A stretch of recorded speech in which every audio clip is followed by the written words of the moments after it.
if you are in a state of uncertainty or fear or dread or anxiety or irritation, all these negative type emotions or unresourceful type emotions, then your customer is not going to feel safe. They're not going to feel open to really kind of share their heart with you, and they're definitely not going to be prepared to go to the second part of the first step, which is you're going to understand their objection. So if you don't create that first foundation of thankfulness, of I'm acknowledging this concern of yours with gratitude. I know that you're taking this purchase seriously. I know this is a big decision for you. I know you want blank outcome. So I want to hear you. I want to talk this through with you, and then you move into that kind of second part, that B of the first step, which is to understand. So tell me more. Tell me what you're really struggling with blank. Tell me what your concern is with blank. And this is important for people to realize, is there's a lot of ways to kind of understand, to figure out what's really going on. But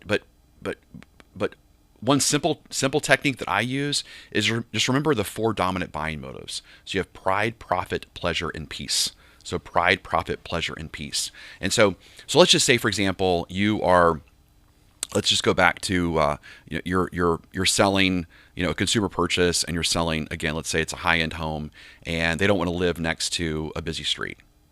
Well, the pride reason is because they feel like it's not significant enough. The profit reason is they feel like it's going to affect the resale value. The peace reason is they don't like the road noise, or maybe the safety, it's too close to the highway. And then the pleasure reason is maybe they don't like the noise. And so it's important to say, tell me more about your concerns about living next to the highway. Well, because they're going to tell you one of those four dominant buying motives when you ask that next question.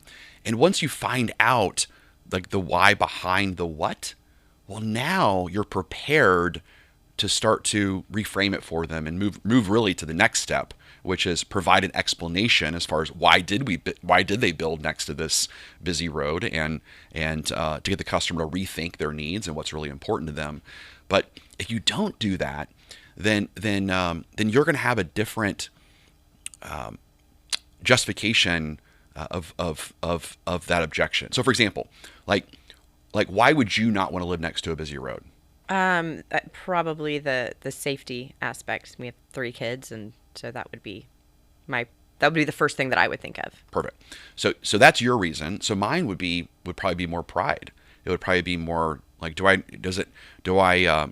look as rich living next to a busy road than maybe further away?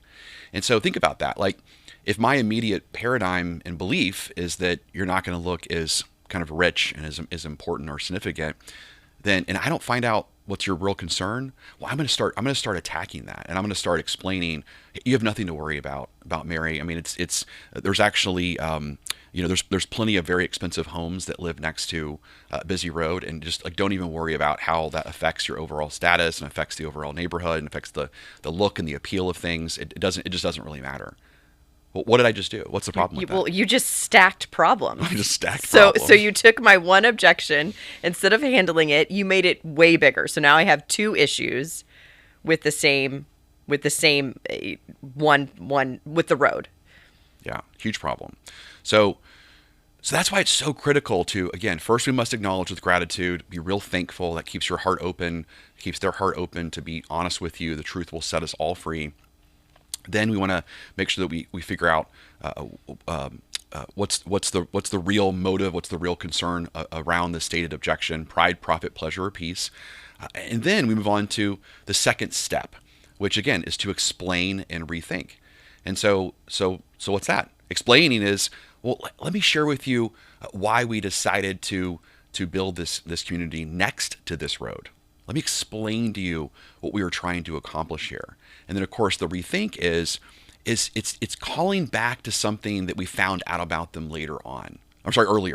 So it's calling back to something we found about them earlier on, meaning that we found out that it's important for them to have their kids in a top-rated school, and it's important for them to stay in a certain price range of $500,000. It's important for them to, have a certain size backyard. So these are all important things for them.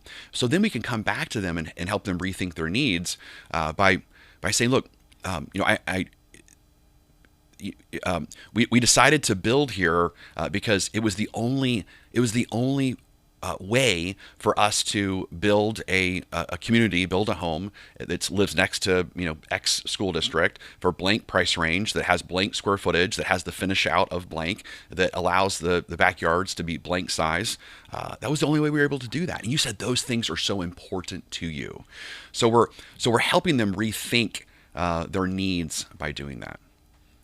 Well, and it's taking away, as I hear you say this, it's making me think, it's taking away that we didn't think about the road, or that we didn't think about. I mean, I think the real issue that a lot of people have is it not noticed? Did you guys not know that a busy road is not going to be everyone's favorite thing? And we say, no, it was thought through, and here's the reason why. It takes away the discomfort that it was about, that we forgot about it. Because the real problem, if we think that we didn't notice or we forgot something, was that what else did you not think about that I'm not thinking about? And now do I feel like I have to manage this sale, this project, onboarding, whatever it is that I'm going to purchase? I now feel like I have to manage it. But when you can handle it and let them know it was thought through and here's why, you're taking away all these other objections that are going to come up in the future.